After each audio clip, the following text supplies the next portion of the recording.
Well dear students, last lecture जो first lecture था आपका केमिकल रिएक्शंस एंड इक्वेशंस का, उसमें हमने इंट्रोडक्टरी पढ़ा था केमिकल रिएक्शंस क्या होती हैं और केमिकल इक्वेशंस क्या होती हैं, कैसे कैसे उनको रिप्रेजेंट किया जा सकता है। उसी पॉइंट को फर्दर आगे कंटिन्यू करेंगे।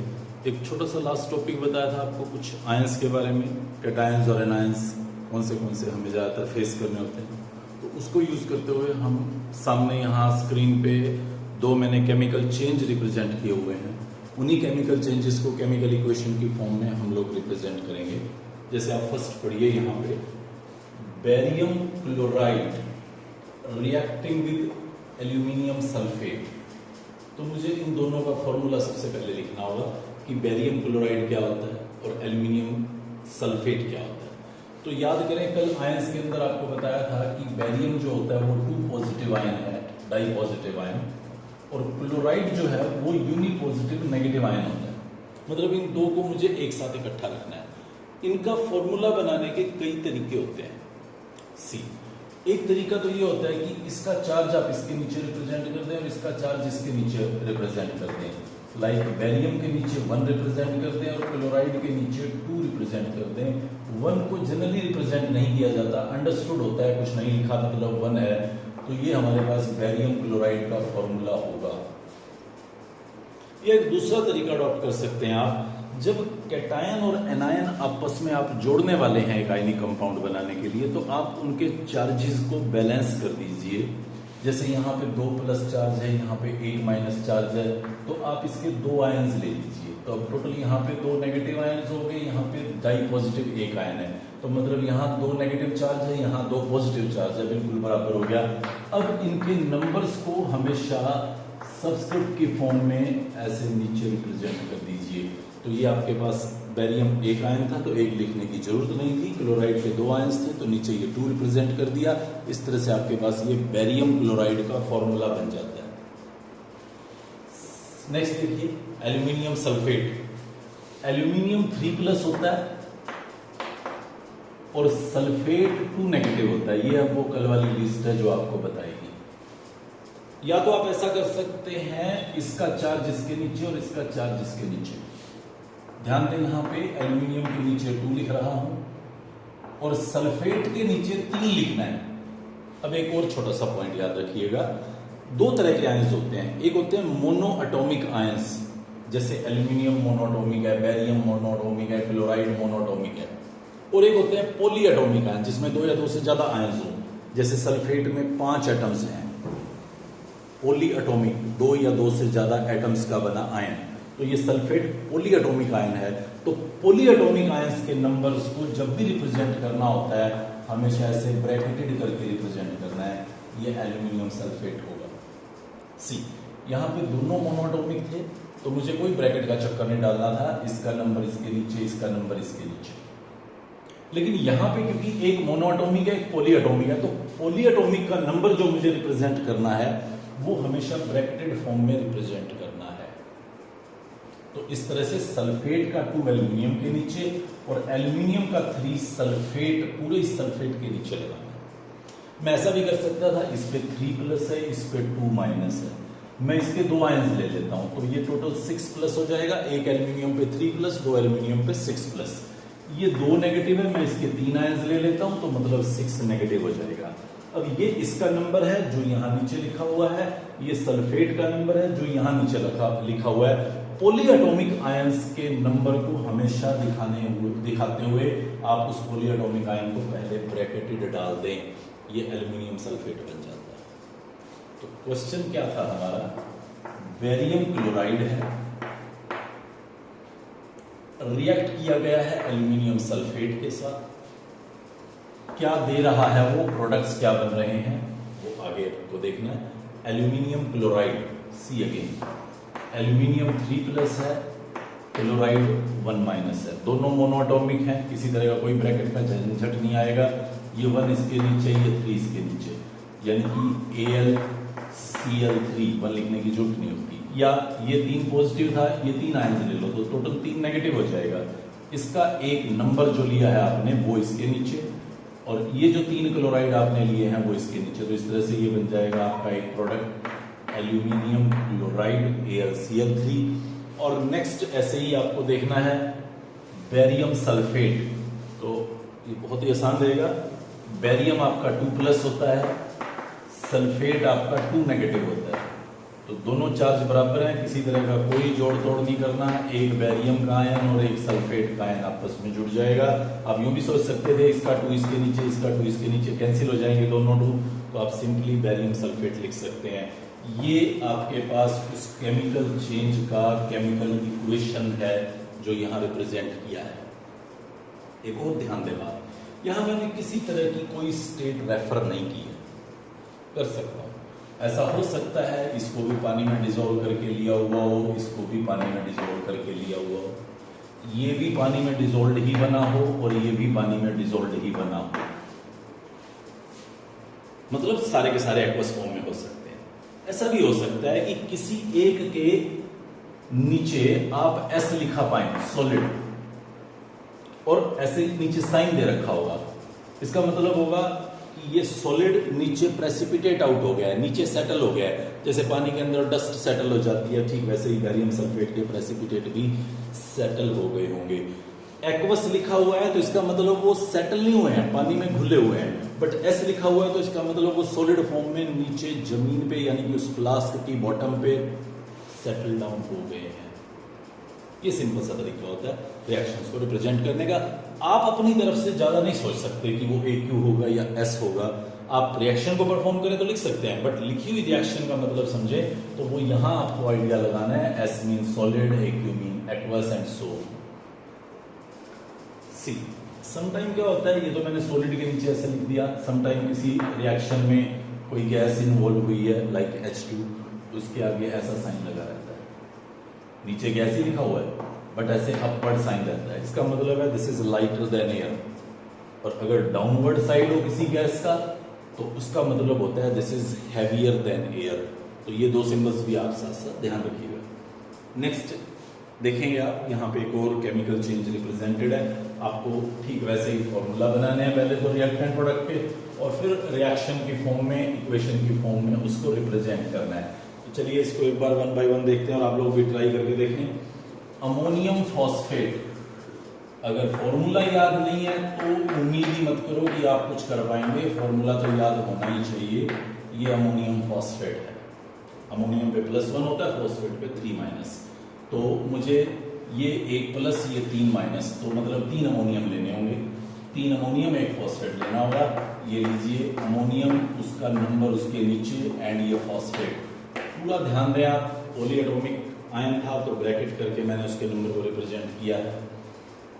कैल्शियम क्लोराइड, ये कैल्शियम है और ये क्लोराइड है।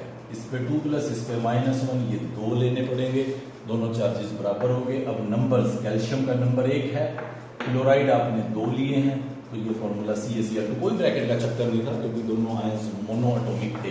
तो अमोनियम फॉस्फेट और कैल्शियम क्लोराइड के बीच में रिएक्शन है। क्या देता है वो? Ammonium chloride.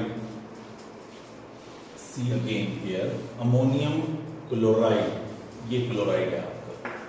दोनों एक एक चार्ज पोजेस करते हैं, मीन सेम चार्ज पोजेस करते हैं, पॉजिटिव नेगेटिव इक्वल है, तो दोनों एक एक आके जुड़ेंगे। एज इट इज ये आपका बन जाएगा अमोनियम क्लोराइड। कैल्शियम फॉस्फेट, ये कैल्शियम आयन है और ये फॉस्फेट आयन है, PO4 3-। अभी चार्ज बराबर करना है, इस पे 2+ है, इस पे 3- है, तो इसके 3 आयंस ले लीजिए और इसके 2 आयंस ले लीजिए। तो ये 3 आयंस लेने पे टोटल 6+ चार्ज हो जाता है, ये 2 आयंस लेने पे टोटल 6 नेगेटिव चार्ज हो जाता है। फिर दोनों को जब इकट्ठा लिखना होगा मुझे, तो कैल्शियम का नंबर कैल्शियम के नीचे, कैल्शियम आयंस का ये नंबर कैल्शियम के नीचे, और फॉस्फेट आयंस का ये नंबर फॉस्फेट के नीचे। और ध्यान दें ब्रैकेटेड करके लिख रहा हूं क्योंकि पॉलीएटॉमिक आयन था। ये लीजिए, ये आपका दूसरा प्रोडक्ट बन गया है, Ca3PO4 ट्वाइस कैल्शियम फॉस्फेट। तो ये हमारे पास केमिकल इक्वेशन बन जाती है। वही केमिकल रिएक्शन, केमिकल चेंज, जिसका सिंबॉलिक रिप्रेजेंटेशन मैंने कर दिया, तो ये आपका बना केमिकल इक्वेशन। कोई स्टेट नहीं शो की तो मैं कुछ बोल नहीं सकता क्या होगा। अगर कोई बताएगा तभी पता कर पाऊंगा। अगर लाइक AQ लिखा हुआ है तो मतलब एक्वस लिया गया था, S लिखा हुआ है तो मतलब सॉलिड डाला गया था, यहाँ पे एक्वस लिखा हुआ है तो मतलब वो डिसॉल्व्ड ही है, यहाँ पे भी एक्वस लिखा हुआ है तो मतलब वो डिसॉल्व्ड ही है। वो जैसी स्टेट लिखेंगे रिएक्शन में, दैट मीन वो ऑब्जर्व्ड स्टेट रहेगी। ये सभी आपके सामने केमिकल चेंज को रिप्रेजेंट करने के तरीके थे। नेक्स्ट इसी पॉइंट पे हम लोग ये देखना चाहते हैं कि what is the meaning of balancing of reaction. Balance कैसे किया जाए रिएक्शन का। देखिए, एक लॉ आता था क्लास 9th में ही आप लोगों ने पढ़ा होगा, law of conservation of mass. मतलब रिएक्टेंट का जितना मास होता है उतना ही एग्जैक्टली प्रोडक्ट का मास होता है। ये 9th क्लास के अंदर आता था। एक आता है law of conservation of number of atoms. मतलब जितने नंबर ऑफ एटम्स रिएक्टेंट में होंगे एग्जैक्टली उतने ही नंबर ऑफ एटम्स उस स्पीसीज के प्रोडक्ट में भी होंगे। मतलब अगर इधर आपको P1 दिख रहा है तो उधर भी P1 ही होना चाहिए।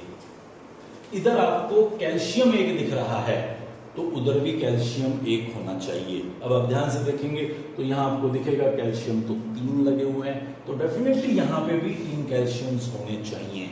मतलब रिएक्टेंट में किसी एक स्पीसीज के किसी एक एटम्स का जो नंबर है प्रोडक्ट में भी एटम्स का नंबर वो सेम होना चाहिए, तभी रिएक्शन हमें एग्जैक्ट कंप्लीट इंफॉर्मेशन देती है। कैसी इंफॉर्मेशन वो तो अभी नहीं पढ़ेंगे, अभी तो थोड़ा बहुत ही पढ़ रहे हैं कि S लिखा हुआ है तो इसका मतलब ये पता चल गया जी, या एरो लगा हुआ है तो इसका मतलब वो लाइटर और हैवियर देन एयर है। तो ऐसी कुछ कुछ बातें समझे, बट और बहुत सारी चीजें होती हैं जो रिएक्शन हमें एक्सप्लेन करती है, और वो तब तक प्रॉपरली परफेक्टली एक्सप्लेन नहीं करती जब तक रिएक्शन को बैलेंस ना किया जाए। सो बैलेंसिंग ऑफ रिएक्शन का क्या मतलब है कि किसी एक पर्टिकुलर एटम को जो आप लेफ्ट साइड पे यानी कि रिएक्टेंट्स की साइड पे देख रहे हैं वो नंबर और प्रोडक्ट में वो नंबर एग्जैक्टली सेम होना चाहिए। तो how I can do this balancing, मुझे इस रिएक्शंस को जो भी हमें नंबर ऑफ रिएक्शंस गिवन होती हैं उसको कैसे बैलेंस करना है। 4 पॉपुलर तरीके हैं रिएक्शंस को बैलेंस करने के। एक तरीका रहता है हिट एंड ट्रायल मेथड। हम ऐसे ही तीर तुक्के से कुछ न्यूमरल्स से मल्टीप्लाई करके रिएक्टेंट्स या प्रोडक्ट्स को दोनों तरफ नंबर ऑफ एटम्स को बराबर करने की कोशिश करते हैं, वो हिट एंड ट्रायल होता है। अच्छा होता है, आसानी से हम लोग फॉलो करते हैं। 9th 10th 11th तक हम काफी टाइम वही फॉलो करते रहते हैं, बट सम टाइम कुछ प्रॉब्लम्स आ जाती हैं जिसकी वजह से हम हिट एंड ट्रायल मेथड उतना एफिशिएंटली इजीली अप्लाई नहीं कर पाते। तो हमारे पास कुछ और मेथड्स भी रहते हैं, लाइक एक पार्शियल इक्वेशन मेथड आता है, एक ऑक्सीडेशन नंबर मेथड आता है, एक हाफ रिएक्शन मेथड आता है। सो उनमें से अभी कोई भी फॉलो नहीं करेंगे, अभी सिर्फ और सिर्फ हिट एंड ट्रायल रिएक्शन पे हम लोग वर्कआउट करेंगे कि हिट एंड ट्रायल रिएक्शन किस तरह से हमारी रिएक्शन को बैलेंस करेगा। सी फर्स्ट रिएक्शन को देखें। एक जिंक का एटम है, इधर भी एक ही जिंक का एटम है। 2 हाइड्रोजन के एटम्स हैं, इधर भी 2 ही हाइड्रोजन के एटम्स हैं। एक सल्फेट है, या ऐसे भी कह सकते हो एक सल्फर 4 ऑक्सीजन है, इधर भी सेम एक सल्फेट या एक सल्फर 4 ऑक्सीजन है। मतलब हर एक एटम का नंबर्स अगर आप चेक करें लेफ्ट साइड पे और राइट साइड पे वो बिल्कुल सेम है। मतलब नंबर ऑफ एटम्स रिएक्टेंट और प्रोडक्ट्स के सेम है। ये रिएक्शन बैलेंस्ड रिएक्शन है, आपको इसमें किसी तरह का कोई चेंज नहीं करना। इधर आ जाइए। एक जिंक है, इधर भी एक ही जिंक है, सही है।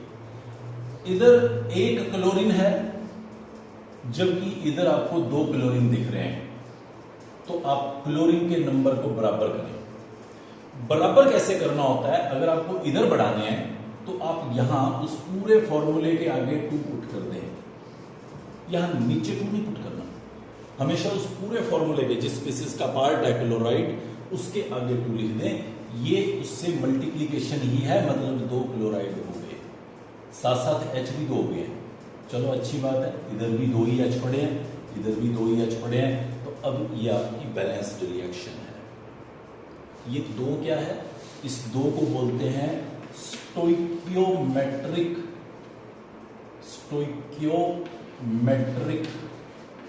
कोफिशिएंट। इसके आगे कुछ नहीं लिखा हुआ, इसके आगे कुछ नहीं लिखा हुआ, इसके आगे कुछ नहीं लिखा हुआ, तो इसका मतलब ये एक है, ये भी एक है और ये भी एक है। ये 1 2 1 1 ये है स्टोइकियोमेट्रिक कोएफिशिएंट्स। एक जिंक का एटम 2 HCl के मॉलिक्यूल से रिएक्शन कर रहा है, एक जिंक क्लोराइड का मॉलिक्यूल दे रहा है और एक हाइड्रोजन का मॉलिक्यूल दे रहा है। आप यूं भी कह सकते हैं एक मोल जिंक 2 मोल HCl से रिएक्शन करता है, 1 मोल जिंक क्लोराइड और 1 मोल H2 देता है। स्टोइकियोमेट्रिक कोएफिशिएंट्स आपको नंबर ऑफ मोल्स या नंबर ऑफ मॉलिक्यूल्स और नंबर ऑफ एटम्स के बारे में बताते हैं। नेक्स्ट रिएक्शन पर चलिए। यहां सोडियम 1 है, सोडियम 1 है, बहुत सही बात है। हाइड्रोजन 2 है, यहां पे भी हाइड्रोजन 2 और एक 3 है। अब गड़बड़ हो गया, मुझे किसी एक को मल्टीप्लाई करना होगा। किसको करूं? करना हमेशा आगे है, यहां नीचे कुछ मल्टीप्लिकेशन नहीं है। मैं क्या करता हूं, इसको 2 कर देता हूं। 2 करते ही इधर हाइड्रोजन 2 और 2 4 हो जाते हैं। 2 ये वाले, एक लगा हुआ था, 2 से मल्टीप्लाई कर रखा, अब 2 ये वाले 4, तो इधर भी 4 करने होंगे मुझे। ऑक्सीजन अभी 2 हो गए हैं, इधर भी ऑक्सीजन 2 है। सोडियम इधर 2 है, बट इधर सोडियम 1 रह गया, तो मैं फिर इस सोडियम को भी 2 से मल्टीप्लाई कर दूंगा ताकि दोनों तरफ सोडियम बराबर हो जाएं। तो ये 2 2 2 एंड 1 ये इस पर्टिकुलर रिएक्शन के स्टोइकियोमेट्रिक कोएफिशिएंट्स हैं। मतलब इसका 2 मोल इसके 2 मोल से रिएक्शन करेगा, इसका 2 मोल देगा और इसका 1 मोल देगा। मैं यूं भी बोल सकता हूं इसका 2 एटम इसके 2 मॉलिक्यूल से रिएक्शन करेगा, इसके 2 मॉलिक्यूल देगा और इसका भी 1 मॉलिक्यूल देगा। नेक्स्ट रिएक्शन देखिए। बैरियम 1 है, यहां पे भी बैरियम 1 है। सल्फेट 1 है, यहां पे भी सल्फेट 1 है। चाहे तो अलग अलग सल्फर ऑक्सीजन देख सकते हैं, आयंस को जनरली पूरा भी देख लेते हैं। इधर सोडियम 2 है, ये देखिए नीचे लगा हुआ है, अब इधर बराबर करना है तो ये 2 लिख दूंगा। ध्यान देना हमेशा आपको आगे ये जो स्टोइकियोमेट्रिक कोएफिशिएंट्स की जगह दिखाई है वहीं पे आके मल्टीप्लाई करना है। 2 सोडियम इधर, 2 इधर। आप उसको यहां नीचे या यहां नीचे नहीं लिख सकते। क्लोराइड इधर 2 है, इधर भी अब 2 हो गए, बाई चांस 2 से मल्टीप्लाई हो गए, तो ये आपका स्टोइकियोमेट्रिक कोएफिशिएंट्स हो जाएगा 1 1 2 एंड 1। ये आपके सामने बैलेंस्ड रिएक्शन है, इसको बोलते हैं हिट एंड ट्रायल मेथड। और इसी हिट एंड ट्रायल मेथड को यूज करके हम क्लास 10th में पूरी चैप्टर के दौरान, पूरी केमिस्ट्री के दौरान यही मेथड यूज करके रिएक्शंस को बैलेंस करते हैं। फिर दोबारा से कुछ रिएक्शंस को देखिए। यहां पे लेफ्ट साइड में बेरियम और ये बेरियम एक एक प्रेजेंट है। इधर क्लोराइड 2 है और उधर क्लोराइड 3 है।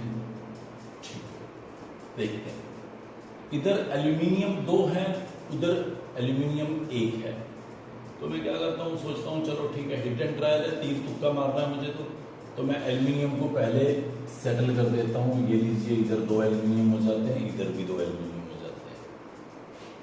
इधर सल्फेट 3 दिख रहे हैं मुझे, उधर 1 दिख रहा है, ये लीजिए 3 सल्फेट कर देता हूं। अब क्लोराइड इधर 6 है, इधर 2 है, 3 से मल्टीप्लाई कर देता हूं, 6 हो जाएगा। 3 बैरियम आयंस हो गए, 3 ही इधर है। 6 क्लोराइड आयंस है, 6 ही वहां पे हैं, 3 into 2। 2 एल्यूमिनियम है, हाँ 2 ही एल्यूमिनियम यहाँ पे है। सल्फेट 3 है, हाँ 3 यहाँ पे है। So 3 1 3 2 3 1 3 2 these are the stoichiometric coefficients. ये वो नंबर्स हैं जो आपने आगे रिएक्टेंट और प्रोडक्ट्स के यूज किए हुए हैं।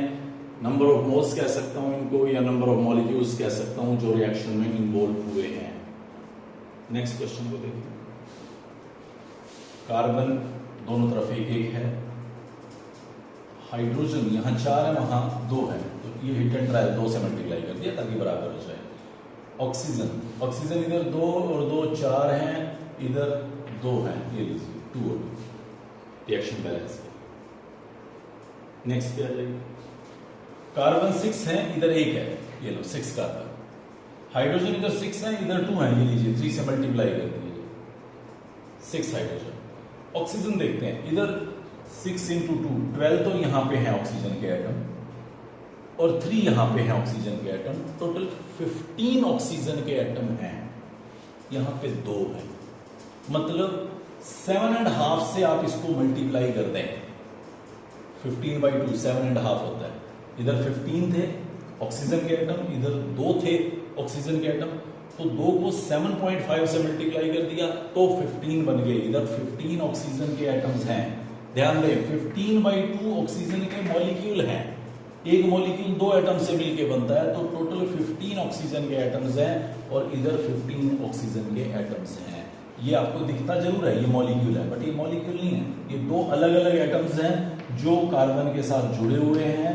तो टोटल 6 इंटू 2 ऐसे ऐसे 6 कार्बन डाइऑक्साइड थे, तो ऐसा होता है कार्बन डाइऑक्साइड, तो ये एटम मॉलिक्यूल तो ऐसा होता है ऑक्सीजन का O2, ये वाला जो था ना वो ऐसा था, 2 ऑक्सीजन आपस में जुड़े हुए थे।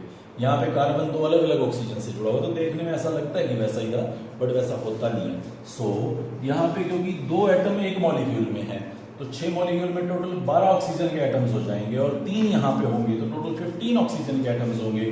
तो मुझे यहाँ 15/2 O2 लिखना पड़ा, that means 15/2 O2 means 15 O, 2 से मल्टीप्लाई करूंगा 15 O बन जाएगा। फिर आप देखें, ये नॉर्मली जो स्टोइकियोमेट्रिक कोफिशिएंट लेना होता है, जैसे यहाँ 1 हुआ या 15/2 हुआ या 6 हुआ या 3 हुआ, वो फ्रैक्शंस में एडवाइजेबल नहीं होता, उसको होल नंबर में लेना होता है। तो होल नंबर में लेने के लिए क्या करूंगा, इसको 2 से मल्टीप्लाई कर देता हूँ, पूरे स्टोइकियोमेट्रिक कोफिशिएंट्स को 2 से मल्टीप्लाई कर देता हूँ, तो ये बन जाता है 2, ये बन जाता है 15, ये बन जाता है 12 और ये बन जाता है 6। तो ये आपका बैलेंस्ड रिएक्शन होगा, जहां 12 CO2 और 6 मोल वाटर बनेगा। अगर 15 मोल O2 and 2 mole benzene C6H6 आप रिएक्ट करवाते हैं तो नेक्स्ट को देखिए, इधर 2 कार्बन्स हैं, ये लीजिए, ये 2 कार्बन्स लगा दिए, 6 हाइड्रोजन है, ये लीजिए 3 से मल्टीप्लाई कर दिया, 6 हाइड्रोजन हो गए। अब इधर 5 ऑक्सीजन के एटम्स हैं, ये देखिए 2 ऑक्सीजन के एटम्स दिख रहे थे, 2 से मल्टीप्लाई कर दिया तो 4 ऑक्सीजन के एटम है। इधर 1 ऑक्सीजन का एटम दिख रहा है, 3 से मल्टीप्लाई कर दिया तो 4 + 3 मतलब टोटल 7 ऑक्सीजन एटम्स हैं इस तरफ, इधर भी 7 करने हैं। अगर मैं इसको 7 कर दूं तो ये 14 हो जाता है, तो मैंने 7/2 यानी कि 3.5 से मल्टीप्लाई किया, तो इधर 7 ऑक्सीजन एटम हुए। क्योंकि फ्रैक्शन में एडवाइजेबल नहीं होता स्टोइकियोमेट्रिक कोफिशिएंट को रिप्रेजेंट करना, तो मैंने सभी स्टोइकियोमेट्रिक कोफिशिएंट को 2 से मल्टीप्लाई कर दिया, 2 से मल्टीप्लाई कर दिया तो ये हमारे पास बन जाते हैं नए स्टोइकियोमेट्रिक कोफिशिएंट्स लाइक 2, 7, 4, 6। और इस तरह से आप ये सभी रिएक्शंस इसी हिट एंड ट्रायल टेक्निक से बैलेंस कर सकते हैं। मान लीजिए मुझे ये शॉन रिएक्शन बैलेंस करनी है, अब मैं again hit and trial try करूंगा। इधर जिंक 1 है, इधर जिंक 1 है, इधर N 1 है, इधर देख रहा हूं तो 2 N है, NO3 2 लगे हुए हैं और 2 इधर 4, तो मुझे लगता है अच्छा चलो 4 से मल्टीप्लाई कर देता हूं। H इधर 4 है, इधर 2 दिख रहे हैं तो इसको भी 2 से मल्टीप्लाई कर देता हूं। ऑक्सीजन इधर 12 है, इधर 6, 7 एंड 2 9 है।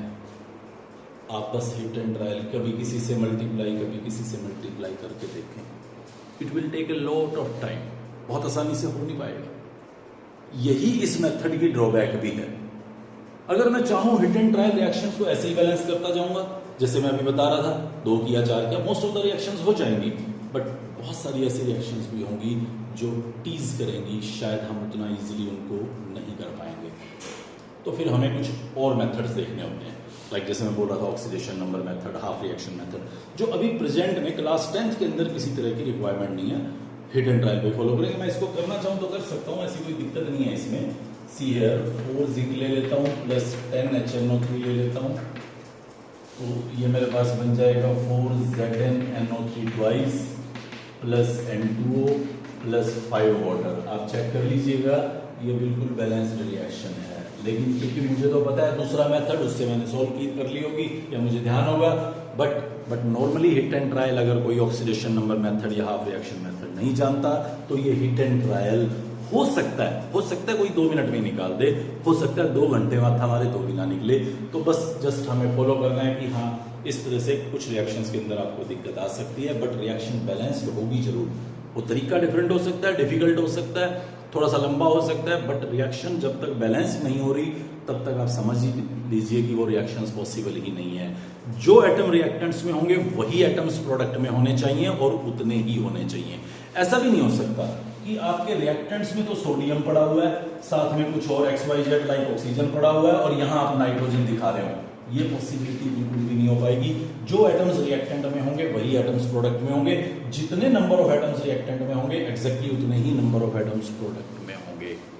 सो आप वर्कआउट करें, रिएक्शन सर्च करें अपनी बुक्स के अंदर, उनको बैलेंस करने की प्रैक्टिस करें। कहीं किसी तरह की कोई दिक्कत लगे then again you can ask, otherwise हम लोग आगे प्रोसीड करेंगे फर्दर। इसमें नेक्स्ट जो हमारा टॉपिक रहेगा that is regarding the types of reactions.